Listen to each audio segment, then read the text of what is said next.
everybody. Balls to the Wall, episode number 35 on this Tuesday afternoon of taping. I'm Kenny Matthews, one of your hosts, and my co-host, my main man, Billy Martin Jr. How are you doing today? You know, I'm doing all right. Yesterday was my father's 94th birthday. Wow. So happy heavenly birthday to him. It was kind of interesting day. But happy birthday. Wow, I did not know that. That's awesome, man. 90 would have been 94 today. Wow. Yes, sir. Man, that's something else. That is something else. Hey, guys, we do appreciate you guys listening to us each week. If you could help us out, you can hit the subscribe button, press the like button for us, make a comment. That's the main thing we need is a comment on that. If you do, you subscribe to us on Rumble, YouTube, Spotify, and Anchor. We would greatly appreciate that. That would help us, and it also help us kind of help with content for you guys also going forward. Next week, I forgot to tell Billy this off the air. We're going to probably have Jim Dent on next week. I talked to him on Friday, so we're going to try to get that up. We'll probably put that in a two-part series. His story is unbelievably incredible. The pits and falls, that guy's been, but the attitude that he has now is just incredible. I don't know if I could have been near as positive as dealing with what he's done all these years as he is right now. That seems to be in a great place, but I think you guys would enjoy this story immensely going forward. Billy, I'll have to say I've got a puck hangover from Sunday night that's just absolutely drilling me. I'm a Penguin fan, I'm a Stars fan, and I always tell people I love Game 7s unless my team is in it. And I go, or unless my team forces a Game 7. But Billy, I was hit in the nads when the Penguins lost in overtime. And then I wait a half hour and I start watching the Stars game. And 4 hours later, the other nad got hit about midnight on Sunday. I've really been in a fog. Thank God there was no hockey games on last night. I don't know if I could have really turned to the channel to say that because my heart still was bleeding pretty good.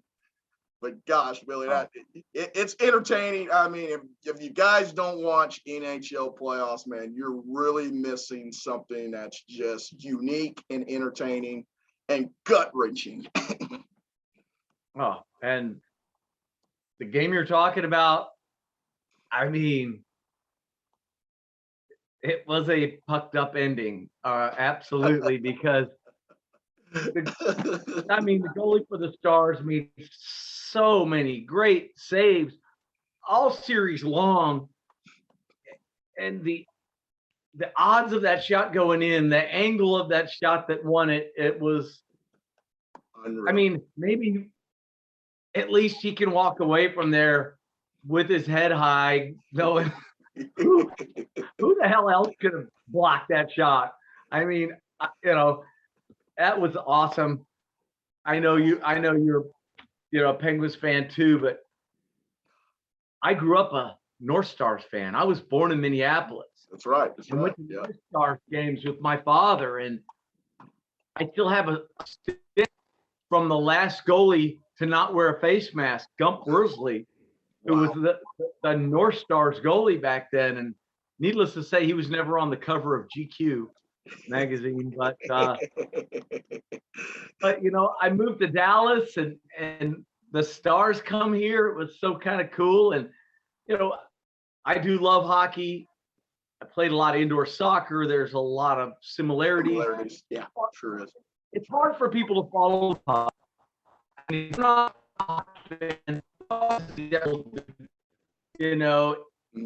the more you watch, the more you see what's going on. And I kind of dug it a few years back when they were putting the artificial trailer on the puck on TV. The blue streak, they used to call it. Yeah. I got to admit, I kind of liked it because it made it a lot easier for it, but your old school hockey fans hated that. And loathed it. Yeah. My son and I were talking about it last night, and he loved it too. And it's, I wish we had that option where we could click a button on our TV and make it happen. Yeah, well, I remember going into this series, Otter, the goalie for the Stars, that was a big question mark that he had not had any playoff experience going in there. I don't think that they have to worry about that going forward with that guy. I think he showed himself really well, in a losing cause. 64 saves is a record in a game 7. That's just extraordinary. I mean, it's funny. You can skate around and do all those minutes of hockey. You can just have a half-second break, and your season's over. And I think that with that angle of the shot that he took, I really don't think he ever thought that puck was going in from that angle. And you think sometimes you might just let your guard down just a smidge in that instance, and you get burned like that. But they showed well. I mean, I can't tell people enough. I don't have a dog in the hunt anymore in the playoffs, but I still will watch, because, I feel sorry for the people in Toronto. Another year of losing in the first round of the playoffs. One of the original 6. You want to talk about a suffering fan base right now.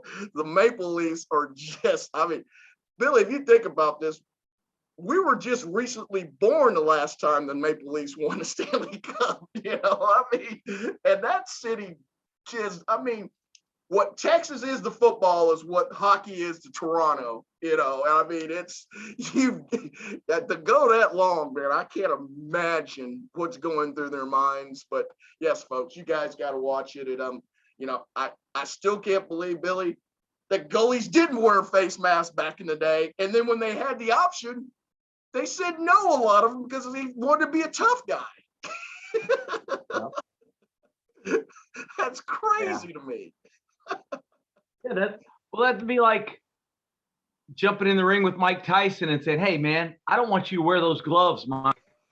Let's bare knuckle. Yeah, I think somebody on a plane felt what bare knuckles from Mike Tyson felt like a couple of weeks back.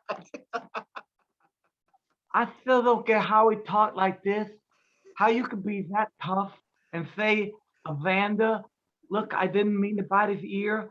How can you be that tough and talk like that? I still never going to make sense to me. Doesn't make any sense to me at all either. It really doesn't, not at all. I do want to do a little recap of the first round of the NBA playoffs and kind of stick to the theme from this last weekend. I'll start off with the Celtics and the Bucks. We're going to have a new champion, obviously, and NBA champion this year, since the Celtics knocked off the Bucks in Game 7 on Sunday. I was extremely surprised at that margin that the Celtics put on them in the second half. I think the series would have been a lot different if the Middleton kid played for the Bucks. I think the Greek Freak had to have an extra burden of trying to carry that team, and it just didn't have enough bullets in the holster, to get over the Celtics. We mentioned last week that the Celtics had already lost 2 games at home already on that parka. I had a feeling they weren't going to lose 3 in a series at home. It just doesn't normally happen. I think Red Auerbach made sure that didn't happen somehow. But now with them, I think we have the 2 best teams in the East playing against each other, in the Celtics and the Heat. You got the number 1 seed and the number 2 seed. They've been perennially the best teams here the last about decade or so, in the East. I'm looking forward to that. Both teams are defensively minded teams. It's going to be a little bit of old school. It won't be as physical, but it'll be a lot more physical than I think what we've seen so far. Well, they'll just giddy over the Mavericks game. I can't. And then I was about to say, did you go over to that, what happened later that night, that afternoon? I was coming back from a store, and I was hearing the pregame about, well, Mavericks hadn't played well in Phoenix at all in this series. They've been down early. What makes you think, they just got their heads handed to them 4 days prior, a 30-point loss there. is there any chance of just keeping it close? Is what the theme was on the pregame show. Absolutely. I mean, Lil Wayne called Luka Wow.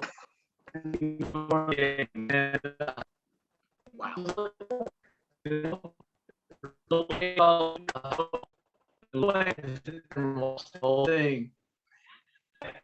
God. I mean, unbelievable. This, hey, Swagger. I saw a stat that Luka scores 9 points more than Michael Jordan did in the same game.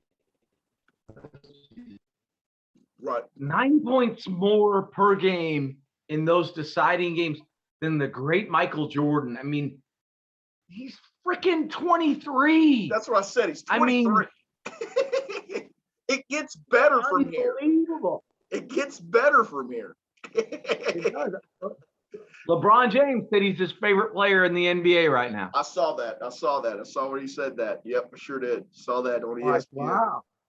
That was some mean, love, man. The swagger that comes with it. I know some of the TNT guys were getting on him for doing that interview before the game, saying, they think that that's kind of, you don't do things like that. I don't think you've ever seen anybody more confident before a game than it would have been. It's really Michael Jordan-esque.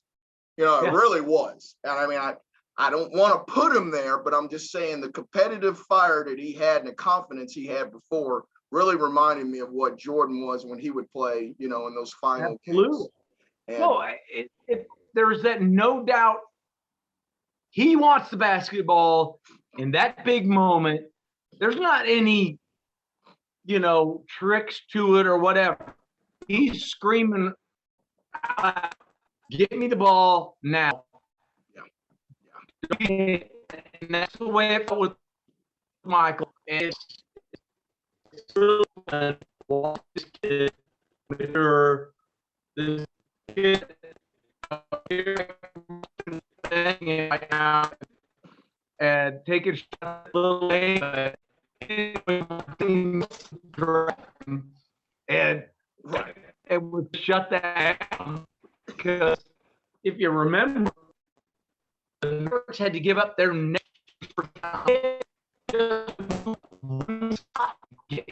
Yeah. And he was down. Donnie said,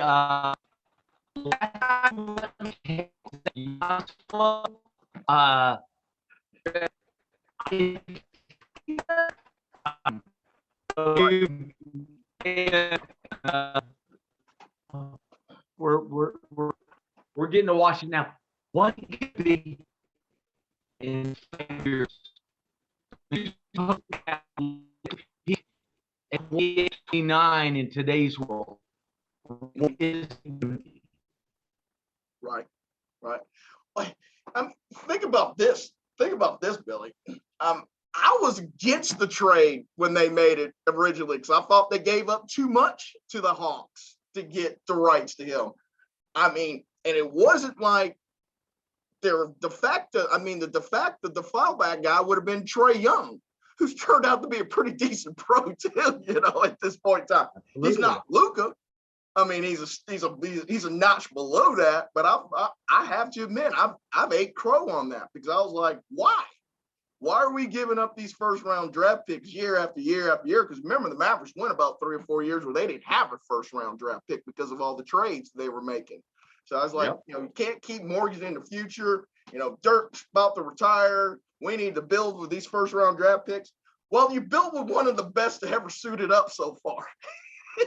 So they got that right. Yes, they did. And it's fun to watch. And I really think he's going to continue to improve. Yes. Each of the next 4 or 5 years. I mean, you look at his body, obviously he could be more fit, better shape. And you're going to see that. You always see that with young athletes. Obviously, I'm more dialed into baseball. So I noticed Raphael Devers, his first year to be in the postseason with Boston, and he's got the the belly poking out all around his freaking uniform, and same thing with Vladimir Guerrero, right? And then later, after he in his class, we're walking around I'm the only one in here that's flabby. All of a sudden, they start hitting the gym a little harder. Yeah. And you for still year throughout the career. And it's really neat to watch, and we're in for a treat with Luka. Yeah, we definitely are. Playing against Golden State.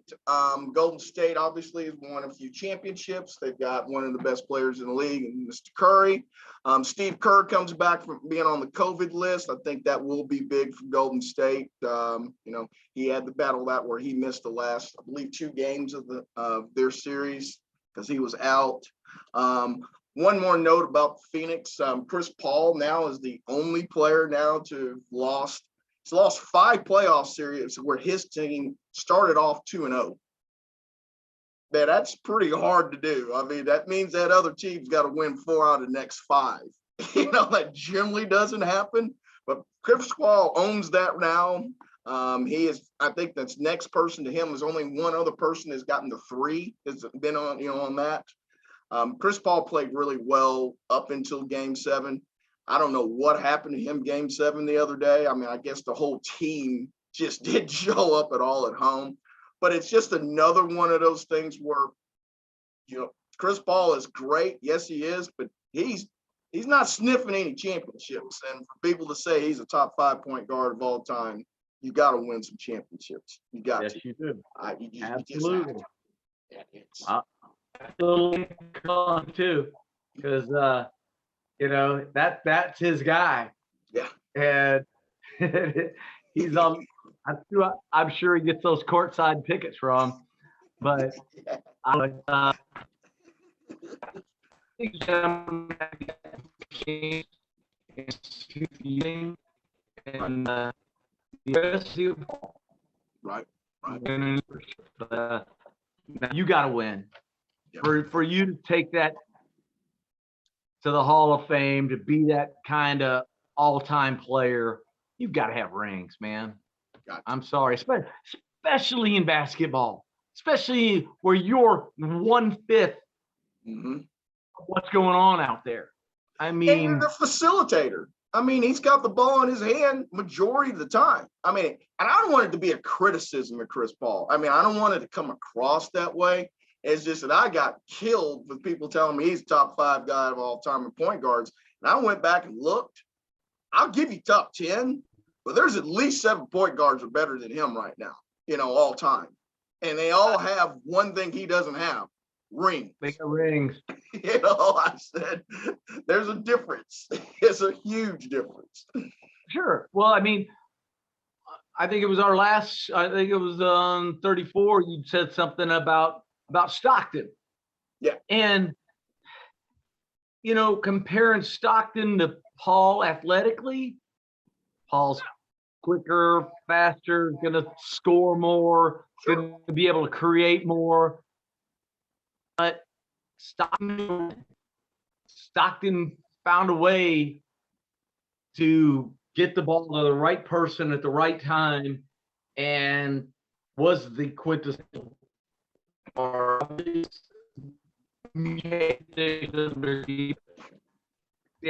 a guy that shouldn't even be in the same breath with him, right, athletically, but he is. Yep, I called him the modern day Bob Cousy. He just got people in the right spots, did what he needed to do. You didn't hear anything from him on or off the court. But yes, Chris Paul, with all of his greatness, don't get me wrong. I mean, he's a phenomenal player.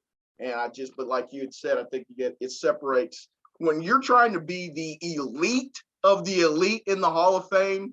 You got to bring some hardware. You can't get into those top 5s without the hardware. I mean, even as Wilt Chamberlain, as great as he was, he did get multiple. I think when he got 2 rings, that kind of really said, okay, he's an all-time great. He got one with Philadelphia and he got one with the Lakers. That helped because he had multiple championships. Karl Malone and John Stockton, as great as they are, you're not going to say that they're the greatest of the great because, unfortunately, they never got a ring. Nope. It's tough. It's tough. We'll still best for the effort.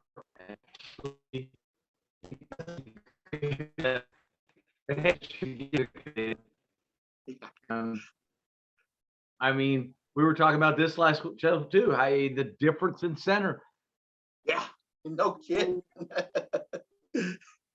Yeah, they are not the same thing. There's not that guy that's just killing everybody in the paint anymore. I mean, it's the two-time MVP is the only one that's doing it. And for Denver, but every year for Denver, it's heartbreak central in the playoffs. They just don't ever seem to, advance. And I don't know if it's because of the product of the game or the way the game is different. But man, I sure would like to still have them on my team. I'd be okay with that. We do appreciate you guys listening to us on Balls to the Wall. We would love for you guys to subscribe for us on Rumble, YouTube, Spotify, and Anchor. Just press the drop down the like button there and make a comment. That's huge. You can give us an emoji or whatever may be the case. But hey, fill us in with some feedback. We'd love to hear from you on that. I want to go to our balls and strikes segment here, Billy. And I mean, you and I both know what happened this past Sunday is very remarkable for my Mr. Hunter Green. I mean, him and Art Warren combined on a no-no, but lose the game. We talked about the Reds last week and their futility, and then 5 days later, they get a no-no and lose to the lonely Buccos. I mean, I couldn't believe what I was seeing on my notifications. Yeah, it's like, I mean, they obviously have to give the L to somebody. But it wasn't enough. You need to give L to the offense. Yes.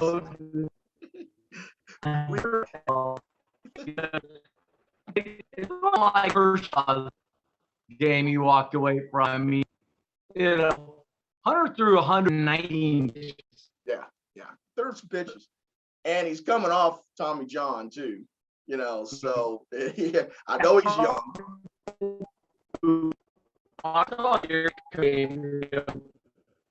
Best shortstop in the country. Yeah. Also, along with the kind of no injury stop, and need to see what he does. And I'm going to go out on a limb and say this isn't the last time we're going to be talking about him in a no-hitter. Yeah, he's got a little velocity on his fastball. There's no question about that. I mean, Billy, you get 3 walks and a ground out and you lose 1-0 on a no-hitter. That's just you couldn't have scripted for a better team. The team that was on pace to lose 126 games last week to now to lose at home on those kind of ways. But you know what? We did say this last week that the Reds should just be playing their prospects going forward anyway. If you are a Reds fan, you have to be really elated knowing that maybe you do have a bona fide ace, on your team now. That's Reds have not pitched extremely well here in the last, 15, 20 years where you can say, oh, that guy's been great. That guy's been great. So, for that alone, you've got to be happy about it because, that guy can bring it. He's a horse, he's a horse for no question. Well, that's been the 3 hardest things in baseball. Number one, like we think he's got a chance to be a real closer, a true closer, not a committee guy for a little while. That guy that you trust in the 9th inning, his whole career. Yeah. You know, with high percentage that can steal bases and you know, he's really not. Yep. Yep. I did want to go over to our buddy over there in St. Louis on Sunday night, Mr. Alberto Pujols. Decided he'd come off the bench in relief in the ninth inning the other night. Had that big blowout win. Gave up a couple bombs. He's got an ERA of 54 right now. But it's funny that he's been in Major League Baseball all of these years, and now probably his last year in baseball is when he finally finds himself on the mound. But it was comical. I think the game of baseball kind of needs that from time to time, a little laughter, you know, something that, you know, people don't get bent out of shape about with unwritten rules or whatever. And, you know, I loved the smile after they made the last out there. You know, it was great. And I'm sure that Molina never thought he'd be catching a ball from Alberto while he's on the mound. Well, he just put himself on another all-time list. There are now two. Yes. Yep.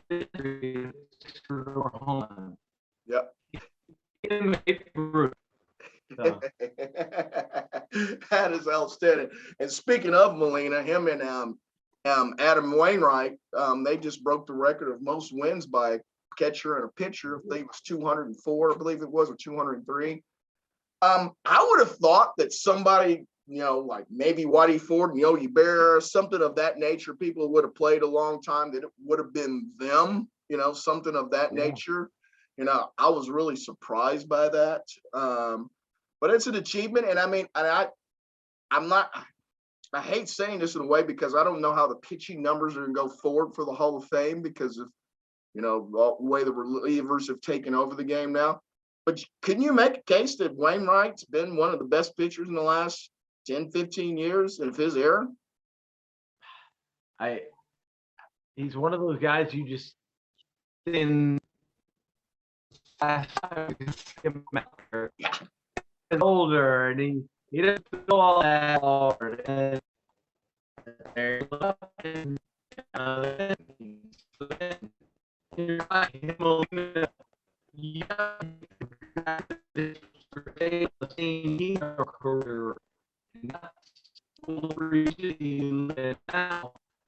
Right. Yeah. I mean, he's got multiple rings. I mean, he missed a whole year when he tore his Achilles too. For a pitcher to come back from an Achilles tear is, you know, resilient enough as it is. And, you know, there was a lot of talk last year that they didn't know if he was going to come back as a Cardinal, you know, this year. And now look at him; he's probably their best pitcher so far, early part of the season. You know, I'm not going to go through all the numbers or not, but if you start to really go through pitchers getting into the Hall of Fame from about 2 or 3 years going forward, you're not going to have 250 win guys. You're not going to have 300 win guys getting into the Hall anymore. Now, here's a guy that's got over 200 and has done it the right way. You could probably make a case for it. And if he doesn't get voted in by the writers, I think that you'll get the Veterans Committee down the road 20 years from now that probably would give him a shot, especially when you start seeing how the numbers really kind of play out. But, you know, congratulations to them. You know, St. Louis, you and I both talked about it's a first-run organization. They've run it extremely well from year after year after year to be that competitive. And, you know, you see teams that, you know, just can't seem to get out of their way. You know, the Cardinals seem to always keep themselves right in a hunt year after year after year. And you know how difficult that is.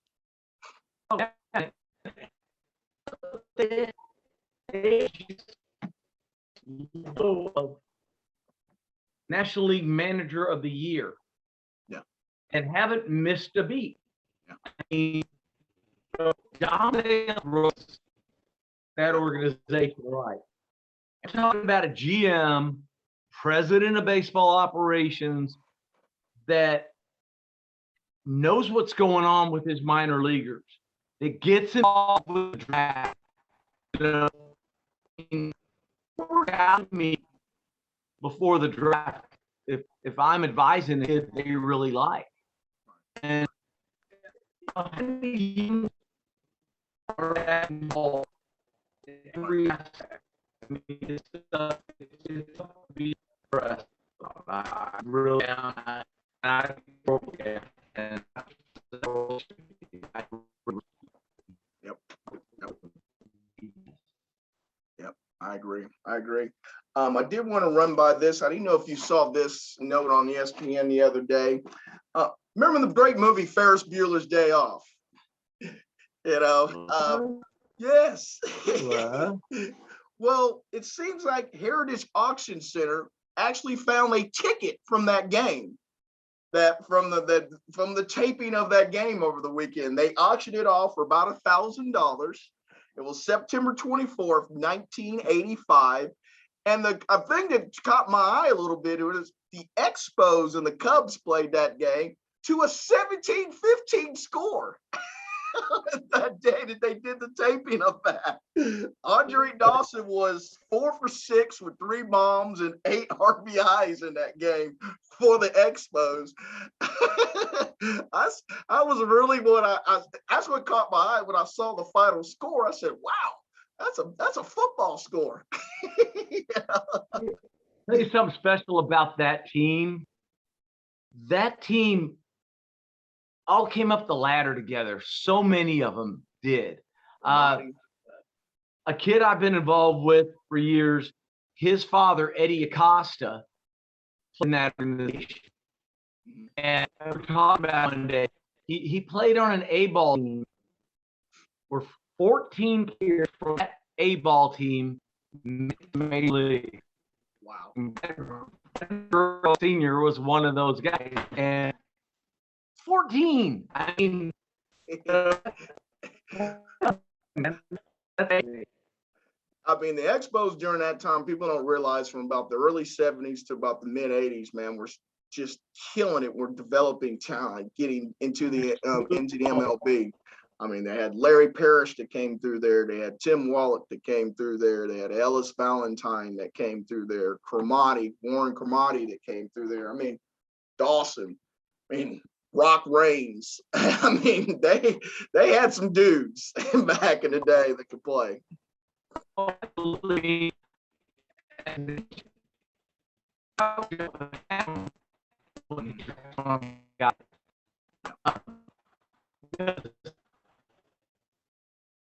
Loved the whole front office. They were always guys I could talk to that would be straight.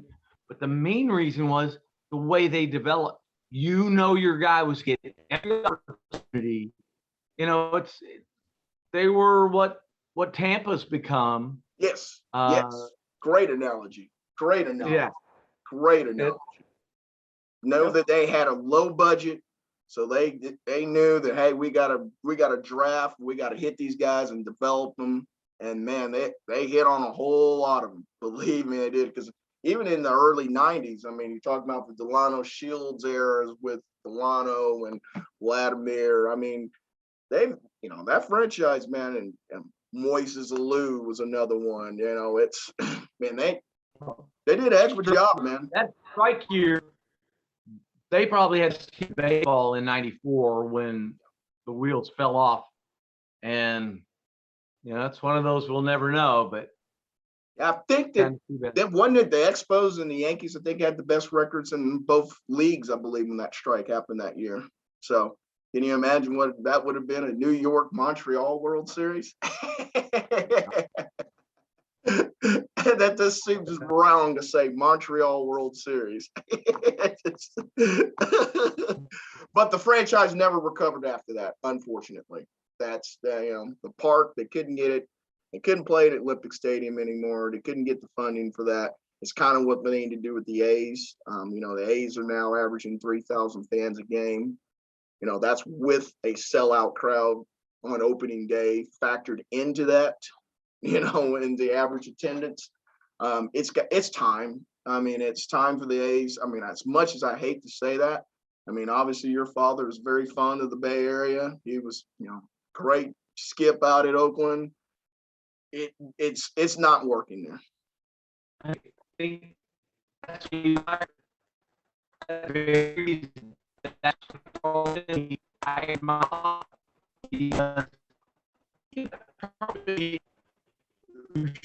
Be all owner,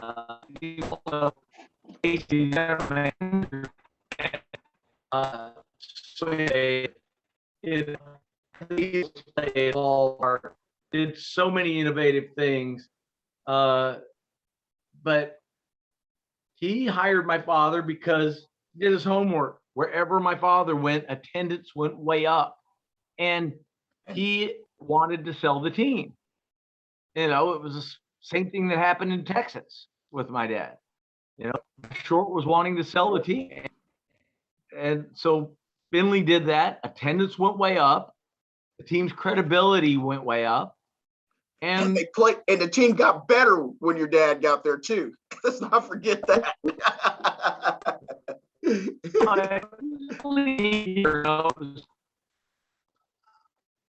It was peaceful because he didn't have the New York media, didn't have Mr. Scheinbrenner, didn't have even the New York fans can be rough, and that's the show is believable. That's what the billboard said. I mean, the whole team slogan revolved around, man.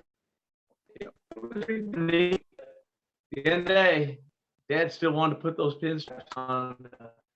He was Yankee through and through. He was a Yankee through and through. There's no question. And your dad, if you were a starting pitcher for the Oakland A's back then, you were going to pitch 9 innings. There's no question. I would have loved to have been like the 6th middle relief guy, because he probably pitched maybe once every 8 days, and still collected a check.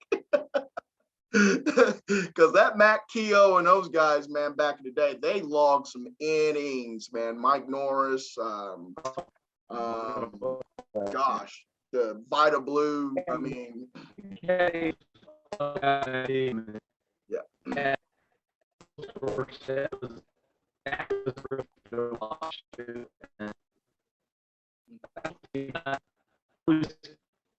high school age, so I could get on the back of the bus with the guys, and they'd sneak me a couple beers, and it was a lot of fun. Those guys were really, really good to me. That's awesome. And I mean, stuff like that. They weren't trying to score points with Dad. They were just cool to me. Mike Heath and Wayne Gross, and I mean, that name in a while. Wayne Gross. Ricky, little pitch hitter, decent pitch hitter back in the day. Wayne Gross. And the all-time record for home. Wow. I mean, I wonder what the record is for double steals, because they did a ton of those with Murphy and Ricky. Oh God, yes. Heck, well, I mean, when the Dodgers played against the A's in the '88 World Series, I mean, Murphy stole second base, while Kirk Gibson was up at the plate. I mean, so Dwayne Murphy was a pretty good ball player. I think he recently passed up. I think he did. Yeah, I think he did. He was great, though, man. Well, look how good that outfield was. Tony Armas. And that we could do a whole show on Ricky Henderson. We really could. We really could. I tell people all the time, if you're bored at home one day, just go Ricky Henderson YouTube.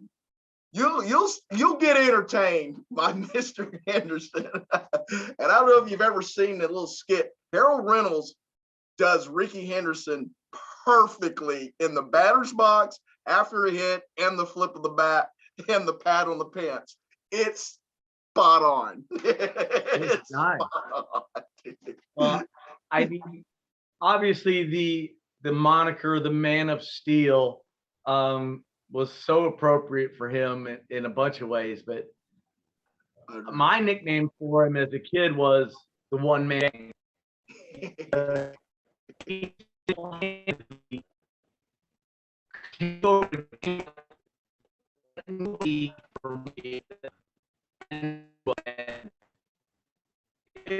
amazing to watch. And my God, a really cool relationship. I mean, they love each other. And he didn't have a great relationship with his own father. And Dad gave him a lot of love. And it showed. I mean, you look at almost all his great years were playing for my father. Oh, and because other managers would get mad like all the time. And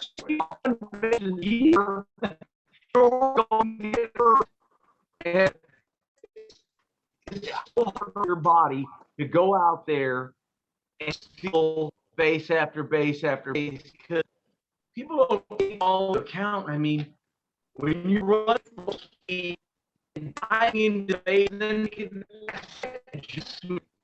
right. You get hurt half the time, and trying to avoid the tag, it's a rough game, man, and that's a rough position. And he did it long. And I'm sorry, you a better leadoff hitter that you would use her all. I don't think anybody had a bigger impact on the game in every aspect than Ricky Henderson all time. I just don't think so. It could be debatable. I know we can argue that. That's all right. I wanted to also give props to Ohtani. Got his 100th career home run over the weekend. Think about that, Billy. This is a guy that just came back from Tommy John surgery. He's pitching every 6 days. He's got 100 home runs. I mean, I've always said that he's more valuable as a pitcher, but I guess maybe I'm underestimating what that stick he's got, that it is. And he's stealing bases. I mean, we talk about a unit. Yeah. How many bases he might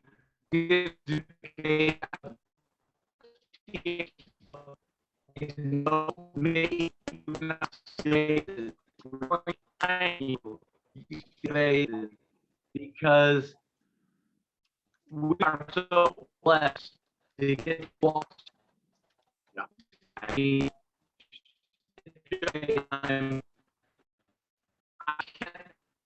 first of all, that Trout fella hitting right in front of him is pretty good too. But this guy's unbelievable. Rondon guy's pretty good too. Yeah, I mean, how long can he do this? How long can he, only because it's just hard for us to even, really take it and get to see Babe Ruth. And unreal what he's done. We need to talk about that one day on the show for sure. We definitely need to do. I did want to say a couple other things I thought that was interesting. I didn't realize that Raphael Devers already has 47 hits. We're talking about 35 games or 36 games into the season, and he's got 47. I mean, that's a hell of a pace. That's about 230 hits in a season. I mean, that we haven't seen that since Ichiro. And it's not like Devers is out there hitting infield hits. I mean, he's not blessed with speed. That really kind of shocked me. Then I know we had talked a few weeks ago about the Julio Rodriguez, the center fielder for Seattle. He's getting it right. He's noticed here in the last couple weeks, batting about 340. He's got 10 stolen bases. I mean, in an era that we in the last 20 years, that's been diminished. The stolen bases have 10 already in 35 games already as a rookie. Man, he's only going to get better at that because he's going to learn how to, the nuances of the game. He's going to know when he needs to go. So, props to the Seattle brass for keeping him in the lineup because, there was a lot of talk about 3 weeks ago sitting him down like they sent the other guy down. I forgot his name. They sent him down because Yeah.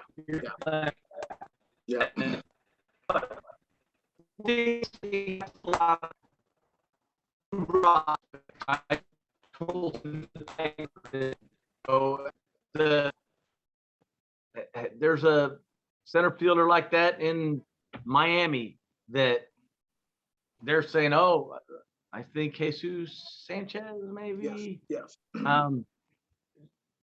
But look, this is the big leagues. it's hard. It's an adjustment. They find your weak spots and they pound them. Absolutely. And you better learn to make that adjustment. And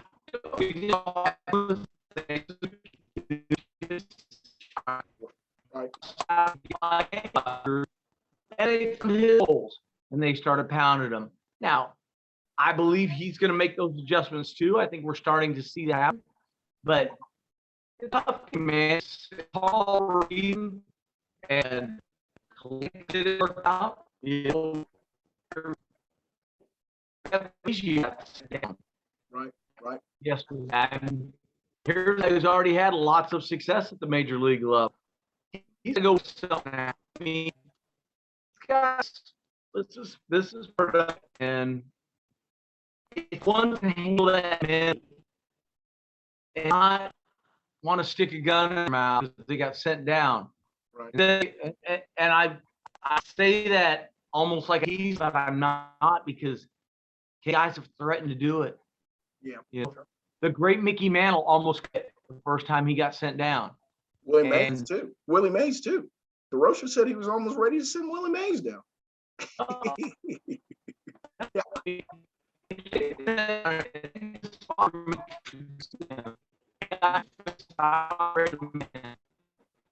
And we would have been Mantle, but it's going to see.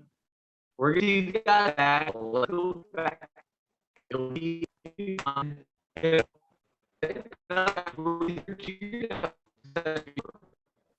Right.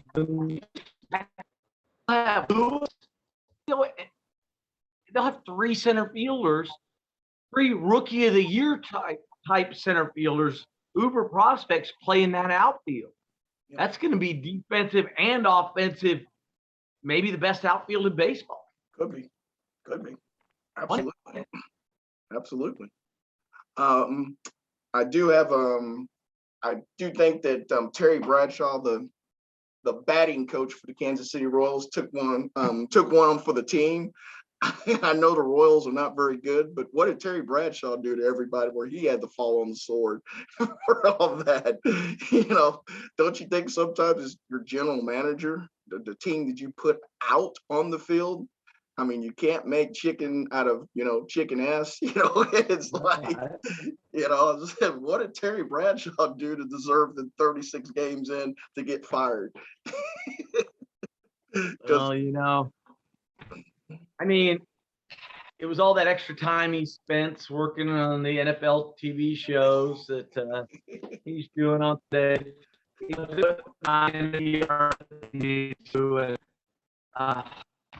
Yeah, those are scapegoats. But I'll say this for Dayton Moore, man. He's a class act. The GM there, such a straight dude. He's and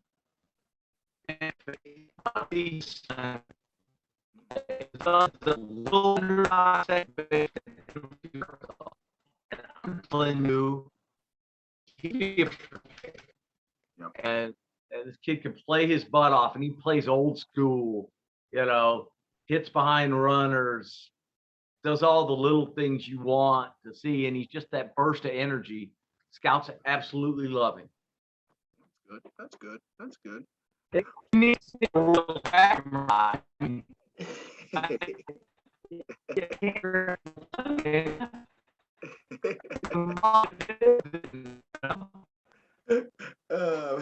right. Well, hey guys, I did want to finish up the pod here with a little thumbs down and thumbs up. And first, I wanted to do the thumbs down this week. I had a hard time kind of shifting through all this stuff, but then John Rondo, he decided that he would threaten a woman with 2 kids with a gun. Here's a guy that's collected major checks in the NBA. They were playing a video game at the house. He yanks the console up, throws it up against the wall, chastises everybody. He leaves the apartment or the home, comes back brandishing a gun. I don't know exactly if you're an athlete anymore, if you should even own a gun, because if you can't control your temper, it's only going to be a temptation to have it there. But not only that, the thing that got me about it is, why would you do that in front of little kids? You know, I'm thinking, you're a professional athlete. What is the little kid going to do to you? I mean, was he going to beat your kneecaps up, you know, with his fist? Guys can get in the room with an athlete like any that Yeah, a gun nonetheless. I don't want to act like I know why society is the way it is sometimes, but I just don't understand.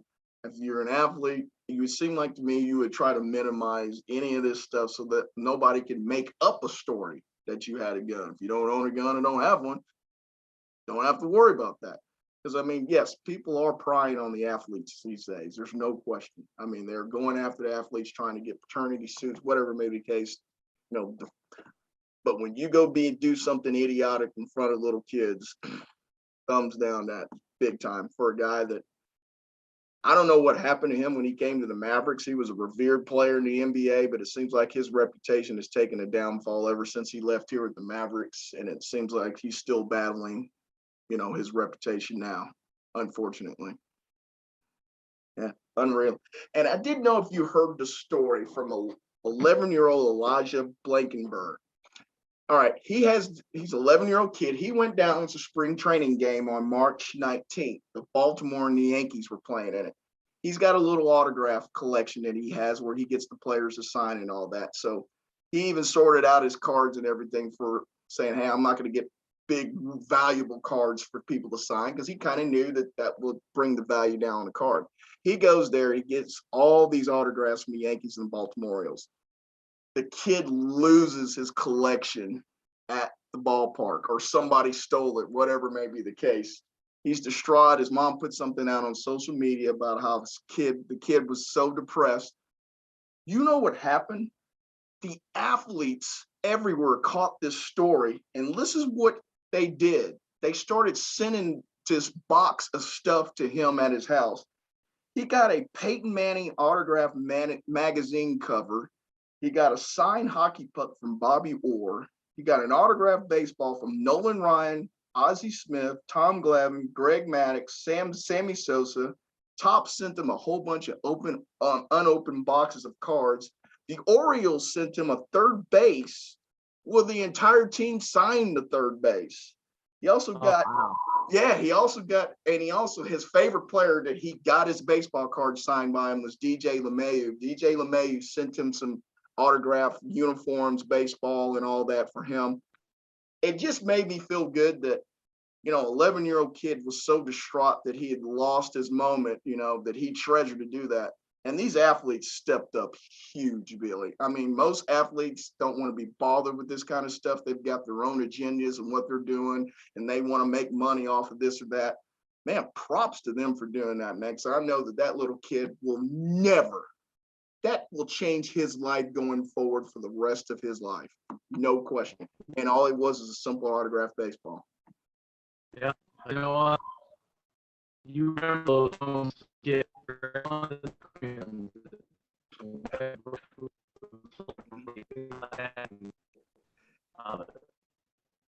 this day and age where the athlete gets a whole lot of, you know, he's this, he's that, he's this. Props to those guys. I mean, you know, that's and they don't want the notoriety. You know, they just did this because it was the right thing to do. You know, it wasn't that they were trying to get out in front of a commercial, having some crew there filming everything and all that. It was none of that. Sent it all in a box, and the kid opened it up, you know, to his address. So props to you guys for the athletes. It lets me know that there is some humanity still left in this society. After the dangerous weekend we had of the shootings left and right this past weekend, it's nice to know that we have some humans still around. Oh, that's disgusting. It's terrible. Yeah. I keep telling myself that had that happened here in Texas, somebody would have shot him. Yeah. Somebody back in the store.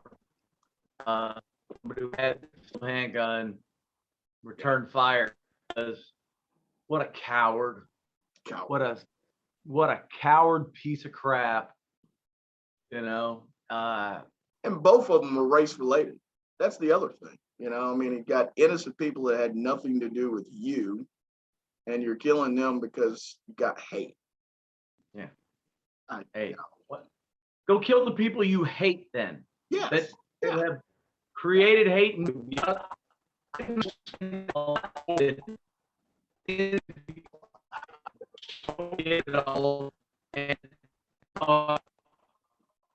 my son, he'd sent me the video where he actually shoot people, and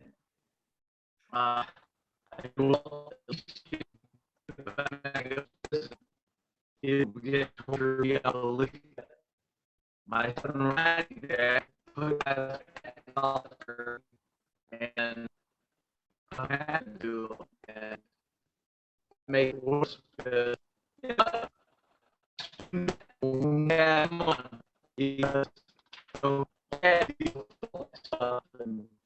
and those get high school diplomas and did all these things for God's favors that they returned for him.